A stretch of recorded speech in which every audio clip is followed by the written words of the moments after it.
Touch audio video productions নিবেদিত যাত্রা ভিত্তিক অনুষ্ঠান যাত্রা কথা।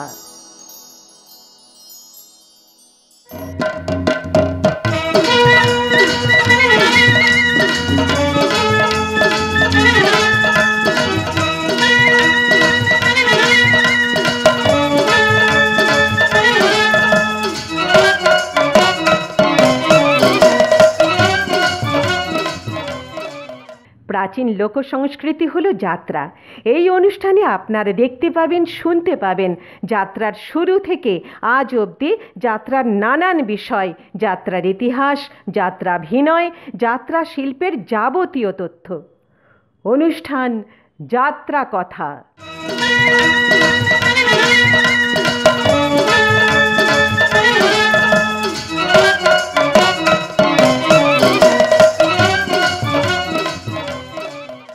নমস্কার, যাত্রা কথা অনুষ্ঠানে সকল যাত্রানুরাগীদের স্বাগত জানাই। আমার দীর্ঘ 43-44 বছরের চিতপুর যাত্রা শিল্পের সাথে যুক্ত থাকার অভিজ্ঞতা এবং যাত্রা শিল্পের যাবতীয় তথ্য আপনাদের কাছে পৌঁছে দেওয়ার জন্যই এই অনুষ্ঠান যাত্রা কথা। সমস্ত যাত্রা প্রেমীদের কাছে বিশেষ অনুরোধ, চ্যানেলটিকে সাবস্ক্রাইব করুন এবং যাত্রার সাথে থাকুন। এই প্রাচীন লোক সংস্কৃতি যাত্রা শিল্পকে বাঁচিয়ে রাখুন। ধন্যবাদ। যাত্রা কথা অনুষ্ঠানে আজ আপনাদের বলবো মহানায়ক উত্তম কুমারের যাত্রানুরাগ, যাত্রা প্রেম ও যাত্রায় অভিনয় প্রসঙ্গে কিছু কথা। ভবানীপুর গিরিশ মুখার্জির বাড়িতে বাংলা চলচ্চিত্রের কিংবদন্তির নায়ক উত্তম কুমারের যাত্রাভিনয়। যাতে ওঠা আর যাতে ওঠানোর মধ্যে কোনো ফারাক নেই। বাংলা সিনেমার সোনার নায়ক উত্তম কুমারের ক্ষেত্রে ওই দুটোই ঘটেনি। তিনি একেবারে কিশোর বয়স থেকেই ছিলেন জাত অভিনেতা, যাকে অনায়াসে বলা যায় বর্ন আর্টিস্ট।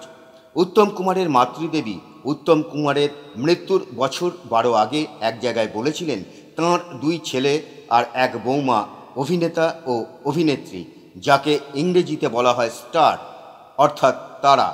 সেই তারায় ভরা ছিল ভবানীপুরের গিরিশ মুখার্জি রোডে উত্তম কুমারের মা চপলা দেবীর সংসার, চপলা দেবীর ভুবন।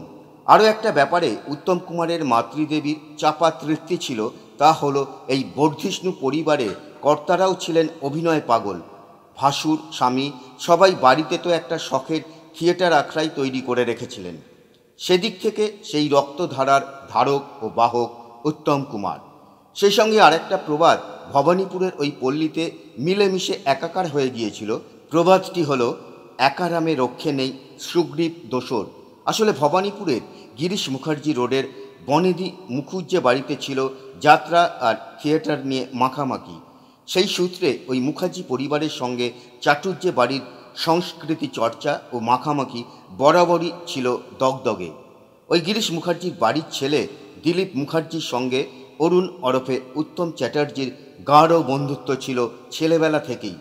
লুকিয়ে লুকিয়ে দিলীপ মুখার্জি ও উত্তম কুমার বাবা জ্যাঠাদের রিহার্সাল দেখা থেকে বাড়ির ছাদে অভিনয়ের চমৎকার স্মৃতিচারণ উত্তম কুমার পরবর্তীকালে করেছিলেন ওনার অটোবায়োগ্রাফি আমার আমিতে। 11 বছর বয়স থেকে 1975 সাল পর্যন্ত সময়ের মধ্যে অনেক বাড়ি পাড়ায় মঞ্চ বেঁধে অথবা মুখুজ্জে বাড়ির ঠাকুর দালানে থিয়েটার আর যাত্রা করেছেন উত্তম কুমার।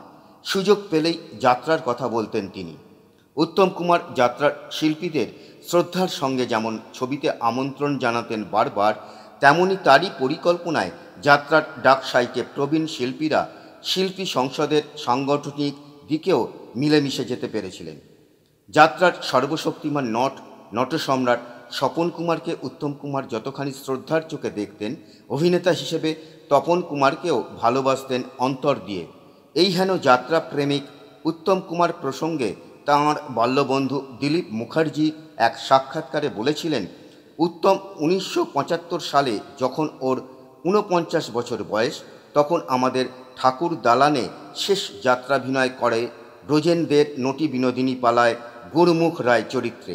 দিলীপবাবু আরও বলেছিলেন, রবীন্দ্রনাথের মুকুট ওদের এবং উত্তম কুমারের ছেলেবেলাকার নিজেদের বেঁধে নেওয়া মঞ্চে প্রথম অভিনীত নাটক। উত্তম কুমার যখন 8ম শ্রেণীর ছাত্র, তখন আগামীকাল নামে একটা যাত্রাপালায় অভিনয় করেছিলেন তরলা নামে এক নারী চরিত্রে। এই নারী চরিত্রে অভিনয় করে পাড়া মাত করে দিয়েছিলেন উত্তম কুমার। তারপর একবার বঙ্কিমচন্দ্রের আনন্দমঠকে সংক্ষিপ্ত করে সন্তান নাম দিয়ে যে মঞ্চ বেঁধে অভিনয় হয়েছিল তাতে উত্তম কুমার হয়েছিলেন মহেন্দ্র। সেই নাটকের কার্ড বিক্রি করে সংগ্রহীত 1100 টাকা তখন নেতাজির INA এর তহবিলে সতীশচন্দ্র বসুর হাতে তুলে দিয়েছিলেন উত্তম কুমার। ডাক্তার বিশ্বনাথ রায়কে খুব ভালোবাসতেন, শ্রদ্ধাও করতেন উত্তম কুমার। উত্তম কুমারের বেশ কয়েকটি হিট ছবির কাহিনী ও চিত্রনাট্যকার ছিলেন ডাক্তার বিশ্বনাথ রায়। ডাক্তার বিশ্বনাথ রায় ছিলেন তারাশঙ্কর বন্দ্যোপাধ্যায়ের জামাতা। 1983 সালে সেই শ্রদ্ধেয় বিশ্বনাথ দা এক সাক্ষাৎকারে বলেছিলেন, উত্তম কুমারের সঙ্গে আমার ঘনিষ্ঠ পরিচয় হয় বঙ্গশ্রী কটন মিলসের কর্ণধার প্রয়াত শিল্পপতি দেবেন্দ্রনাথ ভট্টাচার্যের মেট্রোপলিটন বিল্ডিংয়ের ফ্ল্যাটে। আলাপ হয়েছিল এর অনেক আগে গিরিশ মুখার্জিদের বাড়িতে। মুখার্জি পরিবারের এক কন্যা রমলার সঙ্গে আমার পরিচয় হয় চক্রধরপুরে। আমিও তখন ভবানীপুরে নীলগোপাল মিত্র লেনে মানে থিয়েটার সেন্টারের পিছন দিকে থাকতাম। অরুণ কুমারের বাড়ি থেকে মানে উত্তম কুমারের বাড়ি থেকে আমাদের বাড়ি পায়ে হাঁটলে 5 মিনিট। রমলার আমন্ত্রণে জগদ্ধাত্রী পুজোয় যাত্রা দেখতে গেলাম। গিরিশ মুখার্জির প্রাসাদ প্রতিম বাড়ির উঠোনে যাত্রা হতো। সেই যাত্রা করত পাড়ার ছেলেরা। অরুণ কুমার তথা উত্তম কুমার নায়ক। নাটকের নাম স্বর্ণলঙ্কা। উত্তম কুমার রাম। ফর্সা ধবধবে গায়ে নীল রং মেখে আশ্চর্য সুন্দর রামরূপে আসরে অবতীর্ণ হয়েছিলেন মহানায়ক উত্তম কুমার। মহানায়ক উত্তম কুমার অভিনীত শেষ যাত্রাপালা স্বর্ণলঙ্কা। ধন্যবাদ। যাত্রানুরাগীদের অনুরোধে এখন থেকে যাত্রাকথা অনুষ্ঠান প্রতিদিন।